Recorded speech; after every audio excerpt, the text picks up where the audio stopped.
పేదలు కూడా పండుగలను ఆనందోత్సాహాలు నడుమ జరుపుకోవాలని ఉద్దేశంతోనే స్వచ్ఛంద సంస్థలు ముందుకు వచ్చిన వారికి సరుకులను పంపిణీ చేయడం అభినందనీయమని municipal vice chairman Zaheer Ramzani అన్నారు.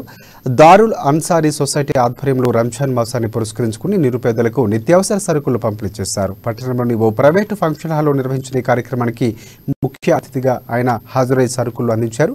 నీతి నిజాయితీలతో జీవిస్తూ దేశభక్తి దైవభక్తి కలిగి ఉండాలని సూచించారు. ఉపవాస దీక్షలు చేసేవారు ఈ సరుకులు సద్వినియోగం చేసుకోవాలన్నారు.